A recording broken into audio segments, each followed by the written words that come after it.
Yes, good day, viewers, and welcome back to Let's Talk About It. So, with the young people, and as we said, always, this is a show that we talk about things that are of national interest that we think as young people we need to talk about. And today we have a very important guest, and I can say he's one of those who has inspired us. And my guy here during down times, and he has been those that have been always telling us to take part in our national issues. And today we are here with him to take us through on some of the issues that we're going to talk about here. So first, I'm going to introduce my guest. At my should I start with right, right?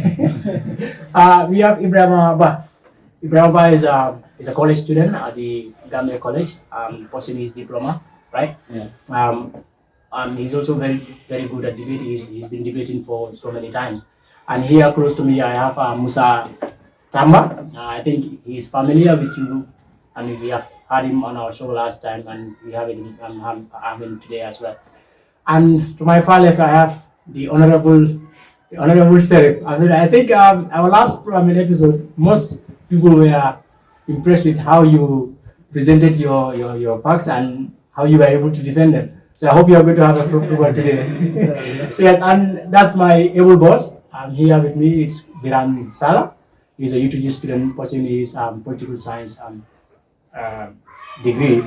And today we hope to have a very fruitful one. Before we go, I want the people to give us some of the things that we're going to talk about. First, the topic is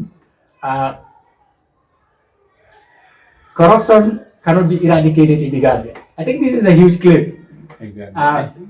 So we have the proposing team and the opposing team. So they are going to tell us what they think. Corruption cannot be eradicated in the Gambia. Ibrahim, what is your take on that? Well, thank you so very much, Professor, for allowing me to be here, and I am very grateful with regards to the opportunity here. Well, it is very important. The topic is actually very crucial, and it's also very radical, looking at the different perspectives. Like there are many reasons why we say corruption cannot be eradicated in the Gambia, but to come a few, like you will understand that in the Gambia, we are all corrupted, whether directly or indirectly, because corruption cannot be eradicated as far as we are all involved into it. And therefore, it will be very difficult to have individuals who are going to stand aside to fight against corruption if we are all corrupted. That is whether directly or indirectly. So therefore, it will be very difficult for us to eradicate corruption as far as we are all involved into corruption. I believe that answers your question. Yes, it's like we are going to talk about many things here. So for the record, if people are against the motion, you think it can be it can be eradicated or it can be eradicated in this country.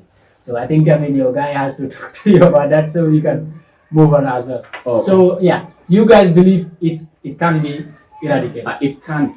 It can be eradicated. It can be eradicated. So you think it cannot be eradicated? Oh, okay. Now yes. I get the point. Yes. Now yes. I get the so, point. but better still, I think we understand. Okay. So, Sir, what is your take on that? Well, good afternoon to our beautiful viewers to another episode of the Let's Talk About It. So, but then, as I always put it, identifying the problem is part of solving it. So, first of all, we need to understand the term corruption. What do we understand from the term corruption?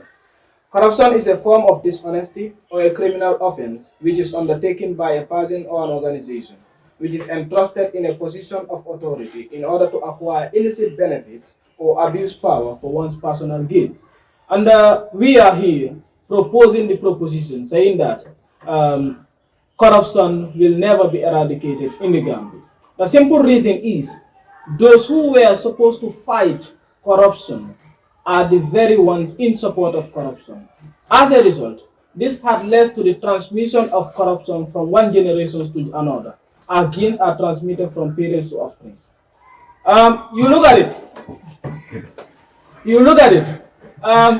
The key factors to development, that is, there are certain areas that you need to consider, one of which is education, agriculture, and then health. These are three main factors that you need to consider if you want to develop a nation. So now, if you look at all these three areas, the rate of corruption in these areas are very huge. That is, the corruptions found in these areas is very high. As a result, we are saying that it will never be eradicated in the Gambia simply because those who are supposed to combat it are the very peoples in support of it. As a result, it is now being transmitted from parents to offspring as genes are transmitted from parents to offspring. Right. So I will come back to it in my subsequent points. You said corruption is transferred as genes are transferred from Parents parents to offspring. Well, that is it's a huge claim there. So, Musa, Yes. can you take us to your argument? What do you think? Do you think we can subsequently eradicate corruption in this country? Okay, thank you so much, Adam. I am really glad to have this opportunity to have a conversation or a discussion with you people once again. Okay, in my stand with my opponent, with my partner here, saying that corruption will be eradicated in this country. I will agree with you. You say corruption cannot be eradicated. But I would now say that corruption, even if it cannot be eradicated, but the rate of corruption can be reduced. Yes. And then now, I was quite baffled because Sirif was always speaking, but then he wasn't able to tell us why did he say that corruption can never be eradicated in this country. Okay? And then he was saying like if a nation is to be developed, we focus on three key areas, that is health, education, and agriculture. Failing to tell us about infrastructure, the economy, and also tourism as well. So moving down, I would like to list my points in a form of thesis that is as to why I say that corruption, even if it cannot be eradicated, but it can be reduced. That is looking at the commissions that have been set up, the TRRC. We've seen the Jana Commission in this country. These are all commissions that are set and towards the reduction of the rate of corruption in this country. And secondly, we've seen the anti-corruption bill that was being sent to the parliament of this country to discuss or talk about some of the problems, things that are related to corruption in this country. And thirdly, also, we have seen the rate of illiteracy with that of literacy in this country. And today, as we speak, we are able to have almost 58% of the Gambians, according to the Gambia Demography and Health Service. We have 58% of the youth, we know that they are educated in this country as we speak. And the meaning we have, 32% of the Gambians who know they are not educated. So in my further submissions, I would like to elaborate more on this point. Thank you. Well, it's like it's getting interesting as we go. So, but Biran, you've heard what they said, and I think it would be very important if you tell us what you think. He said even it's not going to be eradicated, but he believes it's going to be reduced. So, what is your take on that? What do you think of corruption as a whole in this country?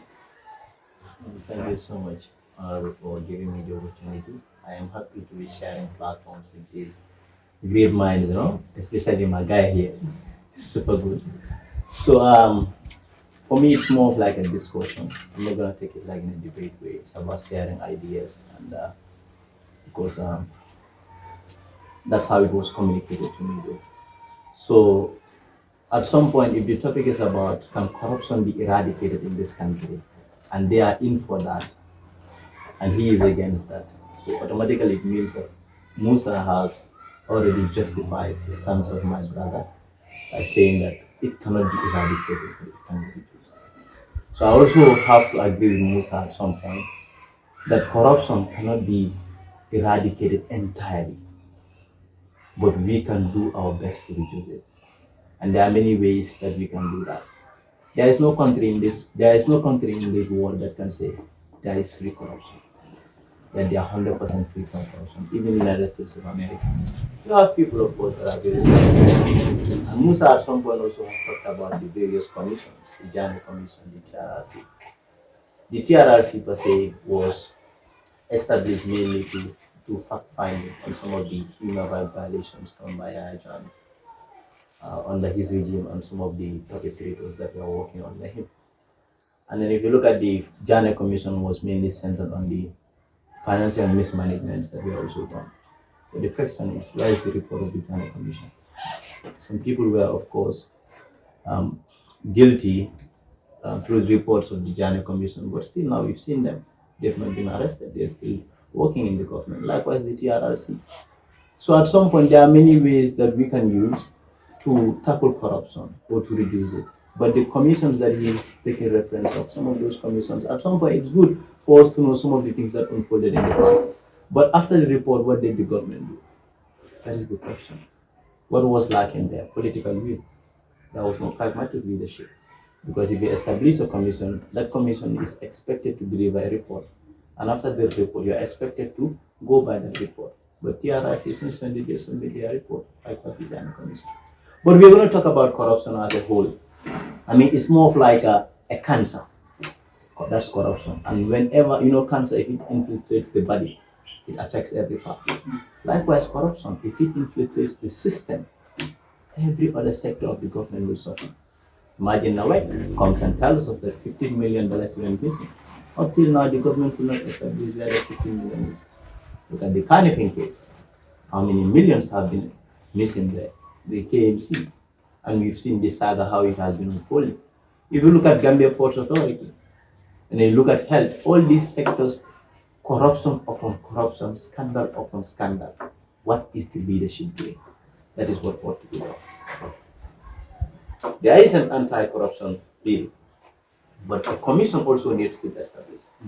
But this commission, the composition of this commission, the commissioners needs to be good people, individuals that cannot be micromanaged by the politicians. Because if you have good people, educated individuals with unstained integrity, individuals that are looking at the interests of the nation instead of individuals who self, these people will make sure that the anti-corruption commission delivers, in fact, not only to the expectations, but beyond the expectations of this country.